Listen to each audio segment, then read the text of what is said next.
Hello, and welcome to the first episode of Mental Health Check. My name is Noah, and about 2 years ago, I almost killed myself. Today, I'm going to be talking about my journey through mental health, through my anxiety, through my stress, through my depression, how I've overcome most of it, and how I continued to deal with it.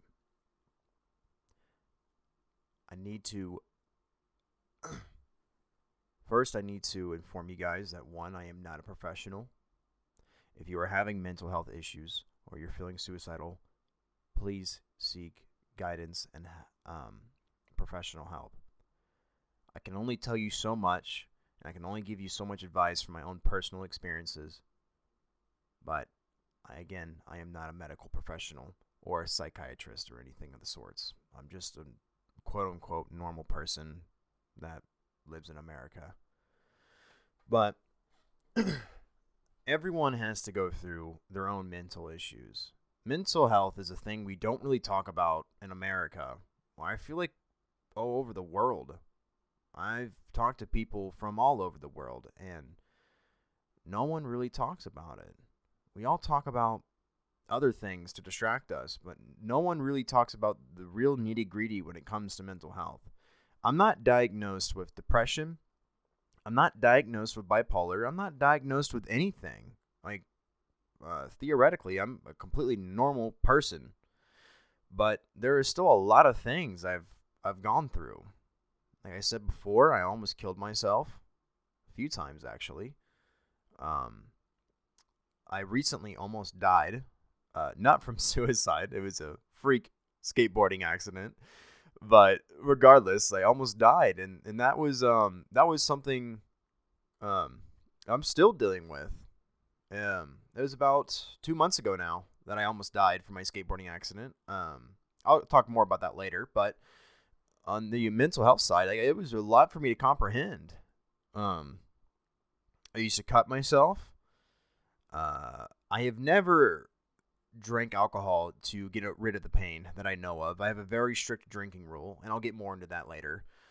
But just like anybody else, I've dealt with mental health problems, and it's all to do with how we feel and what you're going through and how you deal with what you're going through, whether it is positive or negative. So let's start with a little bit of background of me. Again, my name is Noah, and I was born in Arlington, Texas. As of right now, I am 23 years old, and there's a lot of things I want to get into. The whole point of this podcast or talk show or whatever is for me to share my story and share the stories of others who I've met either in person or online. And it's going to be talking about mental health awareness and suicide prevention, and how me and the others who will be featured on the show, what problems they have gone through and how they deal with it or how they continue to deal with it. I already have, I think, 4 or 5 guests lined up, but the first episode I feel it needs to be about me and my story because I'll be the one hosting it. So if I'm going to be hosting it, I feel like it's fair enough that you guys get to know a little bit about me or everything about me when it comes to mental health. When it comes to mental health, I have found ways to deal with it, and I have found ways to cope with it, to push on. What I will say is that it is different for everybody. But what has helped me through my multitude of panic attacks I've had, and the reason why I haven't killed myself yet, is I keep pushing myself to be better.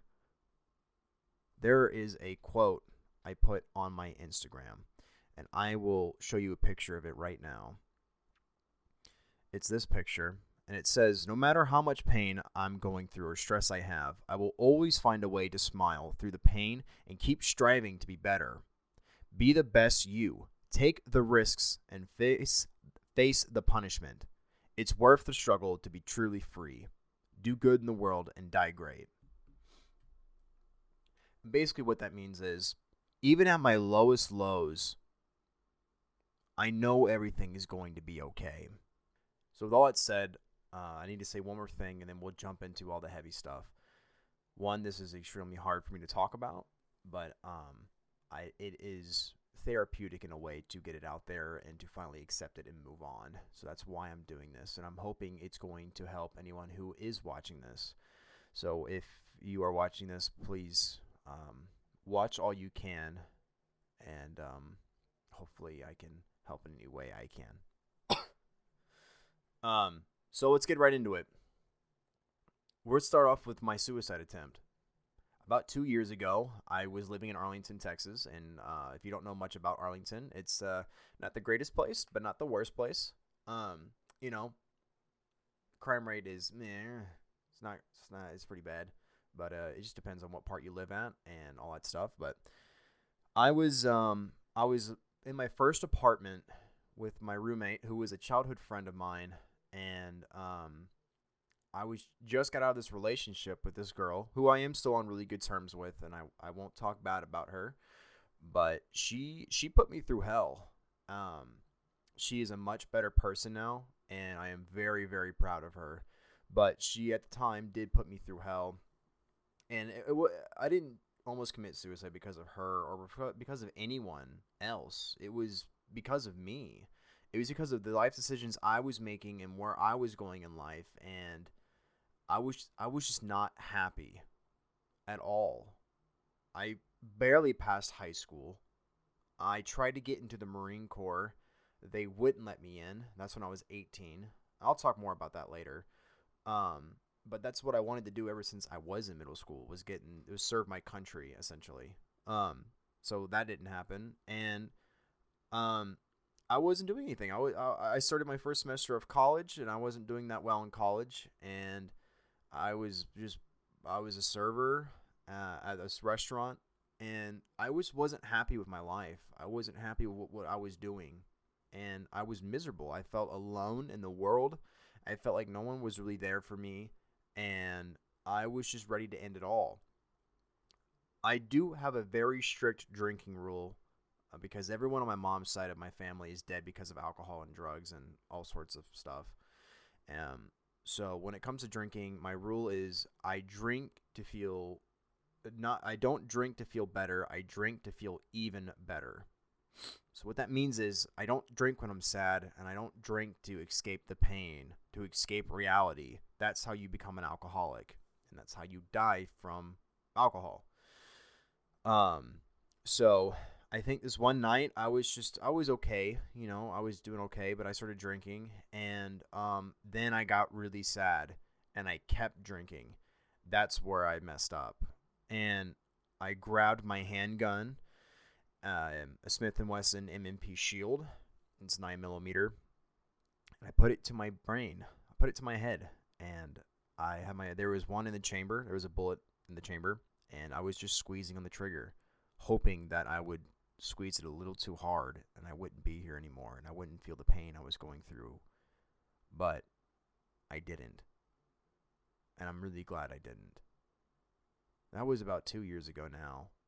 And where I'm at now, I am the happiest I've ever been. And shortly after that, oh, wait a minute. No, it was a year ago. It was a year ago. Because that was shortly after I changed everything. Yeah. Yeah, okay. Sorry, I apologize. It was a year ago, yeah. Anyway, regardless. What I did to make myself happier was I moved. I packed up all of my shit and I moved to a whole new state.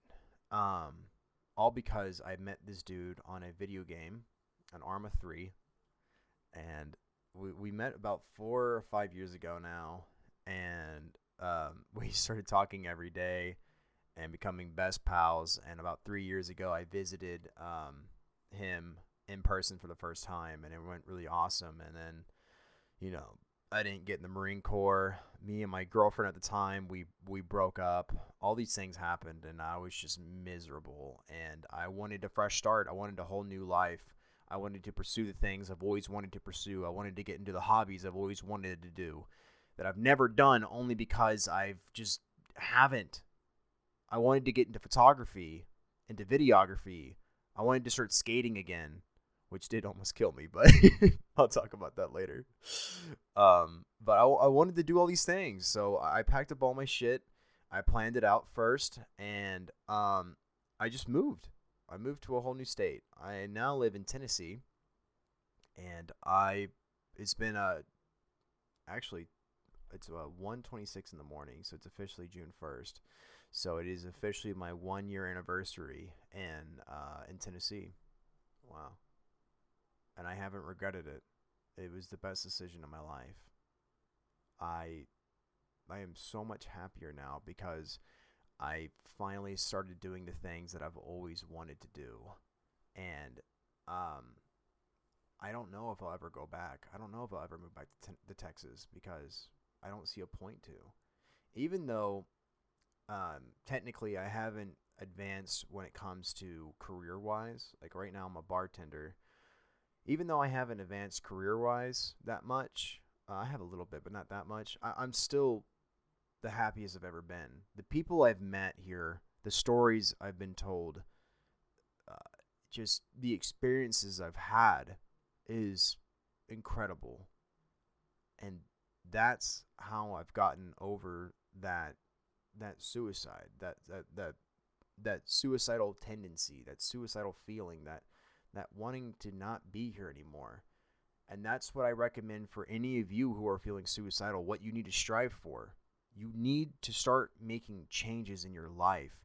If you're with someone who is not making you happy, move on. Like, it is hard. Don't get me wrong. This was hard. And leaving someone that you love, even if they're physically and emotionally abusive, which my the girl I almost married was not, but regardless, it doesn't matter. If you're with someone who's not making you happy, you have to end it. You have to move on, and it's extremely freaking hard. It is one of the hardest things you will have to do in your life. It's not a joke, but if you can do that, if you can start taking the steps towards being truly free, quote unquote, it is the best feeling in the world. Since I have been here in Tennessee, I have almost died, and I have been raped, and I was in a really toxic relationship. Um, but even through all of that, it was still the best decision of my life. I don't regret anything, and I'm still having a great time. Yesterday, we were celebrating my buddy's birthday, and it was one of the best nights I've had in a long time. And I was hanging out with my coworkers and all this stuff, and my the cook who works for us, he called me as I was leaving, and he goes, "Man, that's one of the best nights I've had in a long time," and that filled me with joy. It's about those little moments in life that continue your happiness. You have to focus on the little things. You have to appreciate the little things. You can't be caught up in overthinking and thinking about all the bad things you've done or all the bad things that have happened to you. It's just it's not worth it. It's not worth focusing on the bad. What I've said from having a near-death experience is, well, I'll show you the video. These are the pants I was wearing when I almost died 3 weeks ago. And that's my blood all over it. Only my blood.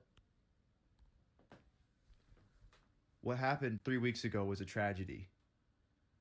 And the fact that I'm up here right now and I'm posting this and I'm still alive, that's a win.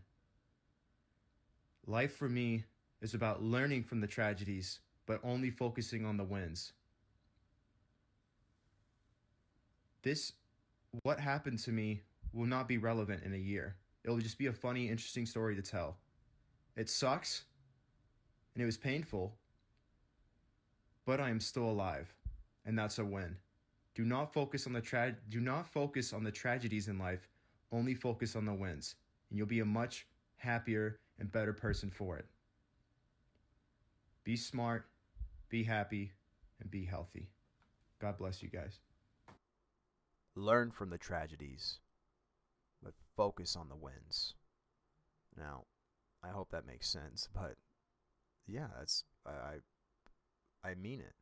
You can't focus on those tragedies in life. You have to learn from them. Whether that's abuse of a parent or abusive ex or cutting yourself or almost killing yourself. I have talked to plenty of people over my life who have attempted suicide, and they took too many pills or whatever, and they just wake up and they didn't overdose or anything, and it scares the shit out of them after they've done that. And they said, man, I tried to end it all and it didn't work. And it's like, well, then learn from it. You're here. You're still here for a reason. Discover that reason. Make the changes in your life. Push for yourself to be better. It is not an easy journey, but it is the most rewarding one. It has been a very, very long time since I've been really happy. Like, truly happy. Very, very long time. And now I am. And I hope it stays that way. But it's one of the most rewarding things in life. Life, for me, has two meanings. There's a religious meaning and there's a non-religious meaning. And I know a lot of people who are watching this probably won't be religious. So we will have a whole episode about religion, but that won't be this one. So what I will say is for my answer for my non-religious answer for the meaning of life, and I do believe this, is about forming relationships with people. It's about meeting the people who really give a shit about you, who will actually be there for you. If you have people in your life who are not there for you and who are just kind of there, oh, I apologize, my phone was not on silent. If you have people in your life who are not really there for you and who are judging you, or you have fake friends, drop them. Drop them. Find the people who will really be there for you. I have found a few people, a small little group of people that I can rely on who will be there for me. And they are the ones that have made me so happy, as well as dealing with my own mental health. When it comes, let's talk about my stress and anxiety, because this is something I still deal with stuttering. This is something I still deal with to this day. I'm over that suicidal tendency. I don't want to kill myself anymore. I'm good. I'm happy. But when it comes to stress and anxiety, that is something I still deal with. I've had a multitude of panic attacks. I almost had one the other day, and I didn't. I actually stopped myself for the very first time. I stopped myself from having a panic attack, and I'm actually really proud of myself for doing that. If you're dealing with anxiety and stress, and anxiety has a very wide spectrum, it does. For me, it's about life decisions. It's about what I'm doing. It's about my purpose in life. For other people, it comes to like what they want to do, or with people, like they're very scared of talking to people. There is being judged is a big one. There is a million different things you can have anxiety for, and the way I have dealt with that is that I keep reminding myself and keep pushing through it, because sometimes you're just going to be sad, and it is okay to be sad. You just don't want to be sad for a long time. That's kind of the whole point, right? But it is okay to be sad sometimes, and that was me the other day. I just accepted the fact that I was sad, and then by the end of the night, I felt better. I was much happier. But so sometimes it's just about pushing through it, and sometimes it's about reminding yourself of the good times, of the good things you've done in life, and just understanding that you're going through something, you're not in a good headspace, and that you need to remind yourself it's going to be okay, and then give it a little bit of time. That's literally what I've done. It's it sounds it's easier said than done, but that's literally how I've gotten through all my panic attacks, and that's how I continue to deal with my stress and anxiety, is that I stop, I take a deep breath, and I remind myself it's going to be okay, that I'm overthinking, that I'm being irrational, because sometimes I can be in my head. I can overthink things. Let's talk about my near-death experience. I was skateboarding with two of my buddies, and I was going down a street. I was not wearing a helmet like a goober. I was going down the street, and I fell off at a high rate of speed. I actually have no memory of this. This is what I've been told. I fell off, and I smashed my skull onto the concrete, and I had 3 hematomas in my brain, which are kind of like blood clots. Essentially, I was bleeding from my brain, and I have 4 fractures in my skull still. Recently, I was cleared from my hematomas, so I'm okay. I'm going back to work and everything, but I could not drink alcohol, I could not drive, I could not work, and I couldn't do any heavy lifting or anything. And I was very, very, very close to dying. They told me I was extremely lucky. I have had to deal with a multitude of side effects like anxiety, depression, changing in sleep patterns was a big one that I'm still struggling with. It's like I'm kind of bipolar, but it's a side effect. So it's not supposed to be permanent, but it's like my moods can change very easily. Essentially, I'm very quick to anger. I can make impulsive decisions. There is a lot that comes with it. And it didn't really hit me until about 4 days after I left the hospital. I was taking a shower, and it really hit me. I was like, Jesus, I legit almost died. Like that was out of my control. Like it was a mistake. It was nothing I did on purpose. I was just going down a hill. I've gone down before. I've gone down many hills before on my skateboard. I've never had a problem. But it only took that one little incident, and I almost died. I was bleeding out of my brain, out of my ears. I can show. Well, I don't know how YouTube will allow me to show pictures or not, but I have a lot of pictures of me all bloodied up and all that kind of stuff. And so I had to. That's something I had to conquer. That was another milestone in my life I had to deal with mentally. I had to deal with the fact that I almost died. I had to deal with the fact that I haven't seen my family in a while, and that I don't even live in the same state where my family lives anymore. I had to deal with the fact that I almost left all these people that love me and accept me, even if they're not my quote unquote real family. They are my family. These people I work with, my friend who I met on this video game that I live with now. I almost left this earth because like that fast, and so that really freaked me out, and that's something I had to deal with. But I'm okay. But it just again put a whole new perspective in your life, and that since I couldn't work, I started using Omegle again, and I started talking to random people. And a few of them I'm going to put on the show because they have enlightened me with different problems and that kind of stuff. And I started talking to all these people. I started doing an AMA, which is an Ask Me Anything.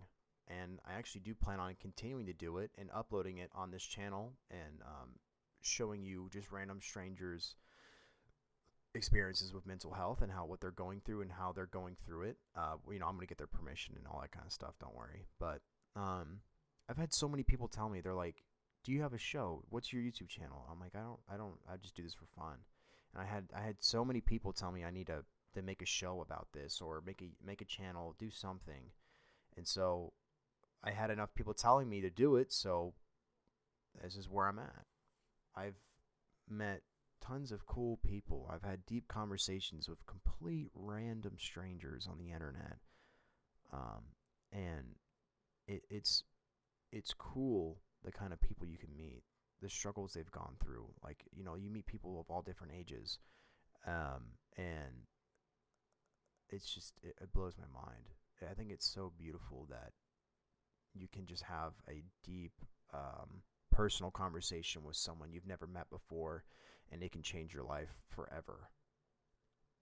So I'm hoping the point of this podcast is to do that for you people who are watching this. Um, even if you're not going through mental health problems right now, you hopefully can appreciate other people who do and maybe be more patient, because there's been a lot of times in my life where I have not been patient with people. And after having that near death experience, I really try to be now. I'm finally accepting all the mental health I've gone through, and I'm trying to change for the better. And I hope it stays this way, because I know I might change again. So now you know a little bit about that. Let's get into the fact that I wasn't in the Marine Corps. And when it comes to that, it's more about when you have a long-term goal and you have a long-term plan, and it doesn't go the way you want it to, because it's exactly what happened to me. I wanted to join the Marine Corps ever since I was in middle school. When I was in 7th or 8th grade, I went to my mom. I said, "Mom, I think I know what I want to do in life." She goes, "Oh, yeah, what's that?" I said, "I want to join the Army." She goes, "Why the Army? Or why, just in general?" I was like, "I want to fight for my country. I want to go to war, you know?" And my mom's like, my mom, she was like, "Well, if you're gonna do infantry, you're joining the Marine Corps." I said, "Why is that?" She goes, "Because they're the best of the best. Uh, First one's in, last to know why." I said, "Okay, I'll do that, Mom." And from my 7th or 8th grade year all the way to my after graduation of high school, I was dedicated on joining the Marine Corps. There was a long, lengthy process of me doing that, because there were times where I was blowing it off, especially after high school. I wasn't taking it seriously. I was delaying the inevitable. I didn't want to grow up. I didn't want to accept it. But then I finally told my recruiter, I was like, "Hey, look, I'm ready. I want to join the Marine Corps. Like, let's go. I'm ready." And he was ignoring me, so I called what I didn't know was the sister recruiting station. And I called them. I said, "Hey, my recruiter's blowing me off. Like, I just want to, serve my country. Let me get in the Marine Corps." And he goes, "Oh, really?" I could hear the grin on his face over the phone. And he's like, "Who's your recruiter?" And I was like, "Oh, it's Staff Sergeant blah, blah, blah." He goes, "Oh, really?" He's like, "Yeah, that's actually a really good friend of mine. You just called the sister recruiting station, right?" "Yeah, I'll let him know you called." And I was like, "Oh, fuck." And then he he hung up the phone. And then not even 5 minutes later, my recruiter called me. It's like, "Hey, man, what's going on?" And I was like, "Oh, not much." He's like, "I heard you called my buddy." I was like, "Yeah." He's like, "Okay, be at my office tomorrow at 7 or like 8 in the morning." And just hangs up. And I was like, "Okay." So I show up, and I see my recruiter, and all those recruiters fucking hated me after that point. Oh my God, I got blacklisted. So he made me sign a contract that said I had to show up every single morning at 9 in the morning until I got to boot camp. And so I said, "Okay, I agree to this." So I signed it. So if there was one day I didn't show up, he wouldn't let me in. He would drop me, and I wouldn't be able to join the military. Um, and Also, by the way, the reason why I wanted to join the military was, one, I didn't want to go to college, and two, I felt like for the majority of my life I was worth nothing, so I wanted to join infantry, and either I got out and I could pursue another job like law enforcement or what's bounty hunting, or something to do with security, or I would just die, and I'd die a war hero or something. That was like really the main reason why I joined. I feel much differently now, kind of, but we'll get into that another time. But anyway, so for the next 2 months, I showed up every single day at 9 a.m. I actually, when I started getting used to it and enjoying it, I started showing up at like fucking 7 a.m. I'd wake up at like 6 in the morning, shower, get ready, and I'd be there by 7 or 7:30 in the morning. I'd always be the first one there. And despite all of that, even though I was out of shape, I'll show you some pictures. Yeah. Ugh, look at that. Fat motherfucker. This is me now. I'm doing much better. And we'll talk about weight loss journey and all that stuff. But But uh, I started getting into shape and started doing pretty good. I wasn't one of the best or anything. I won't claim I was like top dog or anything like that. But I was getting into better shape, and I was always the first motherfucker there, and I started doing really good. And my recruiter told me to lie about everything when it came to MEPS. For you people who do not know, MEPS is the recruiting process for every branch of the military. So you go to a building and it's ran by a Navy and like Air Force or Army, whatever kind of people, and they test you on everything. They do a blood test, a urine test, breath test, a hearing test, eye test, a physical test, and a psychology test. Um, and you do all these tests to determine whether you're eligible to join the military or not of any branch. So my recruiter told me I had to lie about everything. The one thing I told him I couldn't lie about was my ADHD. I said, look, I've been on medication for about 10 years. I've been on Adderall. I've been on Vyvanse. I've been on Ritalin. I've been on, what are the other ones? I think I already said Adderall. I've been on fucking patches, like nicotine patches, but like they're ADHD patches. They're supposed to calm you down, and it was horrible. But I've been on like everything, dude, for 10 years. I have 10 years of medical history of being on ADHD pills. And so I told him that. I was like, hey, look, I can't lie about that. Just put it on my paperwork. And he said, yeah, man, no problem. No problem. But lie about everything else. And I was like, okay. And they tell you that when you go to MEPS, they tell you, if you lie to us, we will figure it out. And you're in a room. You do not have your cell phone. You have nothing. The only thing you have is an ID and your social security card. That is the only two things you carry on you throughout the whole entirety of MEPS when you get there. So you were alone, and you were in a room with all these other kids that are scared shitless or whatever, and they tell you, they said, if you lie to us, we will figure it out. And it's actually a scare tactic. They can't legally look up your medical history unless you're in a serious accident or something. I don't remember at this point, but I just know most of it is bullshit. So I go through all the tests, and then the psychologist or psychiatrist, whatever the fuck she was, comes out. I think it was a psychiatrist, whatever.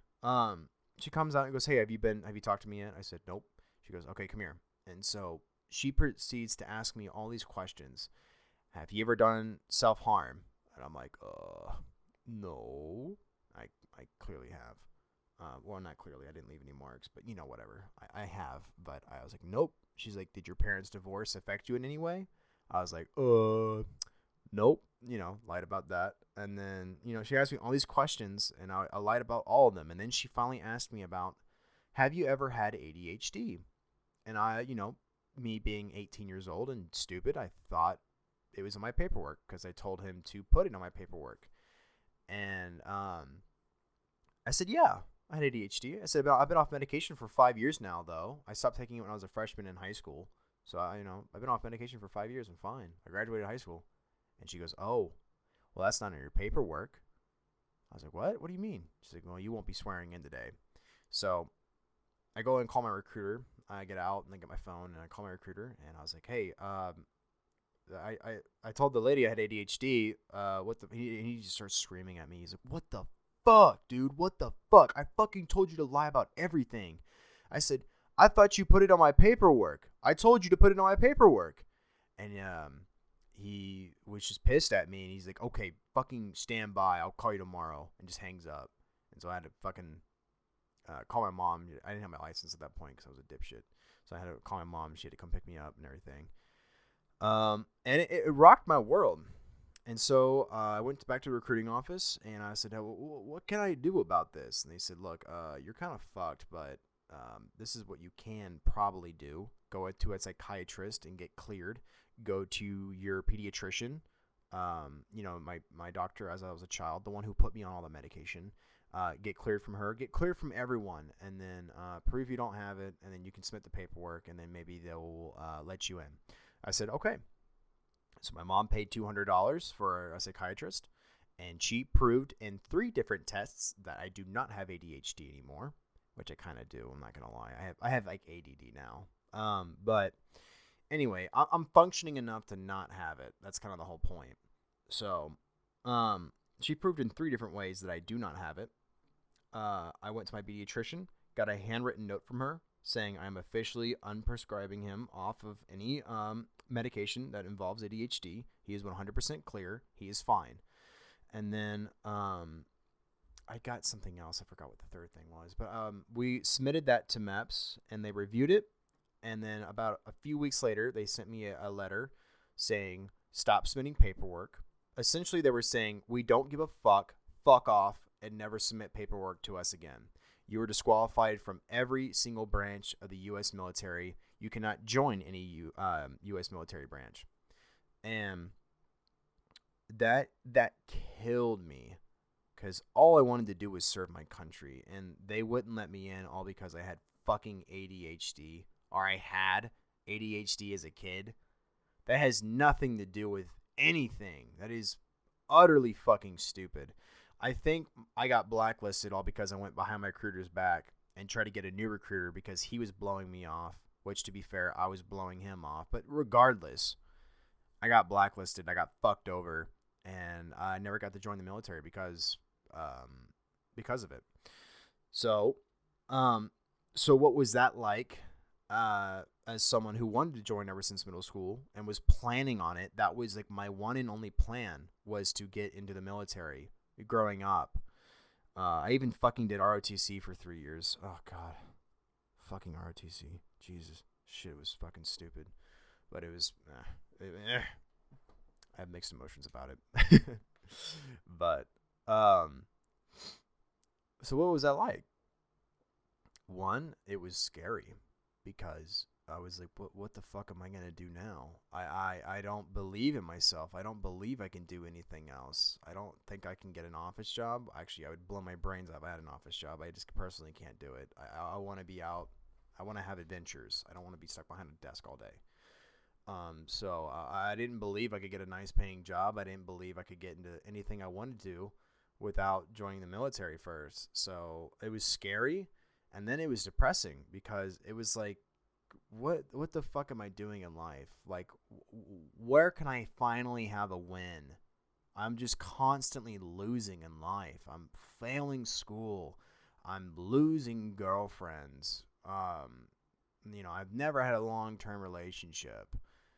I'm constantly getting bullied. And now the one thing I've always wanted to do ever since I was in fucking 7th or 8th grade, I can't even do now, because of something I can't control over something I was fucking born with. I'm still a functioning member of society. I don't have autism. I don't have Down syndrome. I don't have any mental impairment. I have fucking dyslexia, which is like means I read goofy sometimes. Oh, big fucking deal. And I have ADHD, which means I can't always focus on something like 100% of the time. But I've gone through classes. My mom has hired personal fucking teachers and trainers to help me with my dyslexia and help me with my ADHD. Like you would never know I had ADD until you really met me and got to know me. Like, I'm a fucking normal human being, essentially, right? But no, I can't do it. So, it was really hard. At the time, I was still with my high school sweetheart, and she was very supportive, but it killed her too, because she was excited for me to join. She was excited at the thought of having, me, her future husband, in the Marine Corps, and then getting out and, being married already. The whole plan was to get through boot camp, and then when I got back from boot camp, like when I graduated boot camp, I was going to propose to her, and then we were going to get married. I didn't even know if I was going to pass boot camp. That was one of my worst fears, is I wasn't going to pass boot camp. But I never even got to fucking boot camp. So it sucked. It sucked for a very long time. It did. But now I'm 23 years old. That was when I was 18. And it's all behind me now. And yeah, I still share the stories with people and all that. But it's just one of those things in life that, I guess have multiple plans. I don't have all the answers to life. I will never claim I have all the answers to life. I can only tell you about what goes on through my mind and what my experiences have been. So through my experiences, you should have multiple plans. You know, have a plan A, have a plan B, and that kind of stuff.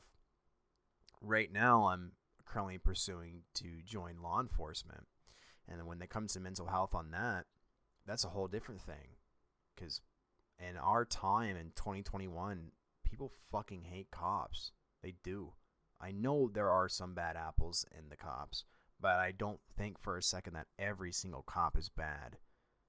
I think our government is bad, but I think I'm hoping you can do a lot of good by being in law enforcement. The whole reason I want to join law enforcement is I want to be there for people. I really, truly want to help people. I don't want to shoot anybody. I don't want to fucking beat the fuck out of anybody. I don't want to do any of that. I want to be a part of the community. I want every day to be a new adventure. I want to have stories to tell, and I want to make a difference and an impact on people's lives. That's why I want to join law enforcement. I really, truly believe that I can do that within law enforcement. If it's corrupt and it's fucked up, I will leave. But I think my department that's near the city I'm in, I think they're actually pretty cool guys. I'm hoping they will be. So I will, if I continue to do this series, I'll keep you guys updated on that. But that is something I struggle with now, is that I'm really worried about everyone's going to fucking hate me. And like, honestly, I do and don't care. I don't care because I don't really care what people think about me, but I do care because I just don't want people to hate me for no reason. But it's nothing I can control. I can't control that. So, but you know, regardless, it is what it is. But how I got over the not joining the Marine Corps thing was just, well, I didn't for a while. I delayed the inevitable. I didn't really accept it. It killed me. When you're going through something that's traumatic to you, you tend to either only think about it or not think about it at all. And I did both. There were times where I didn't think about it, and there were times where I was overthinking it. I actually wrote a song about it. I never finished it, but I did write a song about it. I don't think I'm ever going to release it or anything, but you know, it made me passionate. But